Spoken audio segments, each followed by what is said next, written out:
Hello friends, जैसा कि हमने आपको जूरिस्प्रूडेंस के पिछले लेक्चर में फंडामेंटल राइट, ऑर्डिनरी राइट के बारे में बताया और प्राधिकारपूर्ण और अनुनयी निर्णय के बारे में बताया था।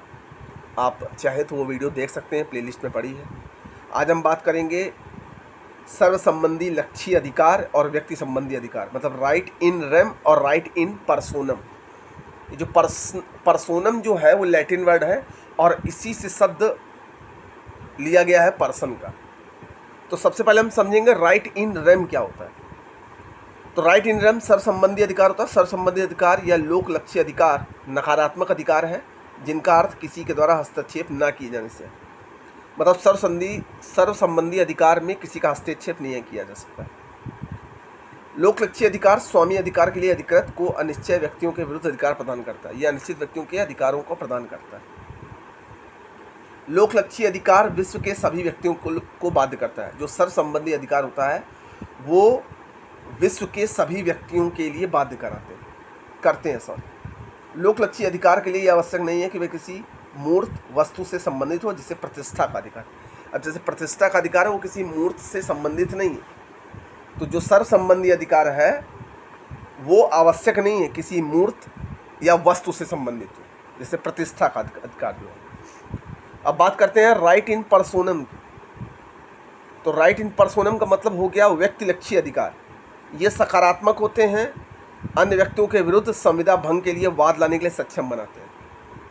मतलब व्यक्ति का अधिकार क्या है? जब कोई व्यक्ति किसी दूसरे व्यक्ति से संविदा करता है और वो संविदा अगर भंग हो जाती है तो उसके लिए वाद ला सकता है। व्यक्ति लक्षी अधिकार निश्चित व्यक्तियों के विरुद्ध अधिकार प्रदान करते हैं। जो राइट इन पर्सोनम होता है वो पर्टिकुलर किसी व्यक्ति के विरुद्ध ही अधिकार प्रदान करते हैं। व्यक्ति लक्षी अधिकार किसी व्यक्ति को ही बाध्य करते हैं। ये पर्सनल किसी पर्सन को ही बाध्य करते हैं जिसके खिलाफ आप वाद ला रहे हैं। व्यक्ति संबंधी अधिकार के लिए यह आवश्यक है कि किसी मूर्त वस्तु से संबंधित है, जैसे कोई संपत्ति। तो व्यक्ति लक्षी अधिकार के जैसे कोई संपत्ति है या पैसे का लेन देन का मामला है, तो इस विषय।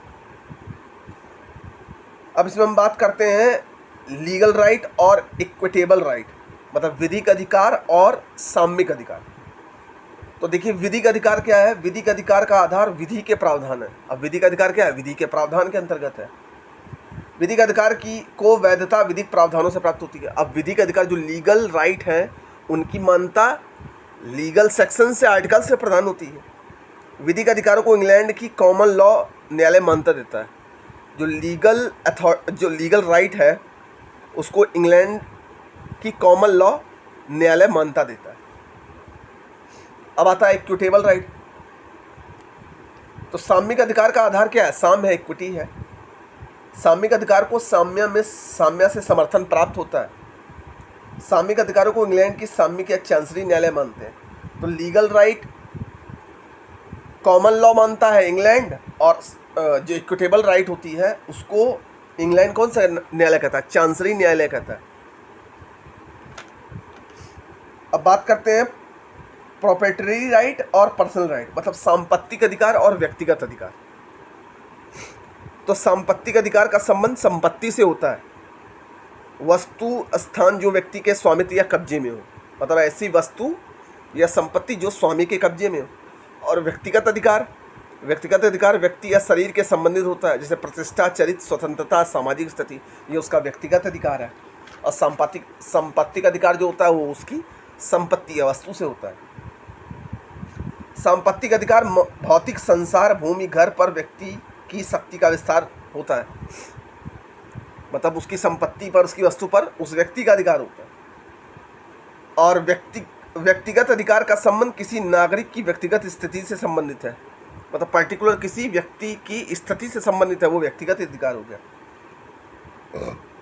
सामान्य कहते हैं कि सांपत्तिक अधिकार मूल्यवान, कीमती होते हैं। जो सांपत्तिक अधिकार होते हैं वो मूल्यवान होते हैं, सामान्य कहते हैं। इनका मूल्य मुद्रा के रूप में निर्धारित किया जाना संभव होता है, और इन चीज़ों का मूल्य जो होता है वो मुद्रा के रूप में किया जाना संभव होता है। व्यक्तिगत अधिकार का मूल्य मुद्रा के रूप में निश्चित नहीं किया जाता, मतलब व्यक्तिगत अधिकार को आप पैसे से मोल नहीं लगा सकते हैं। सांपत्तिक अधिकार अंतरणीय होते हैं, मतलब ट्रांसफर वेलेबल होते हैं, उसको ट्रांसफ़र किया जाता है संपत्ति को या वस्तु को। या एक पर्टिकुलर किसी समय के लिए दिया जा सकता है, लेकिन व्यक्तिगत अधिकार अंतरणीय नहीं होते हैं भाई। किसी का व्यक्तिगत अधिकार है, उसको आप ट्रांसफ़र नहीं कर सकते हैं।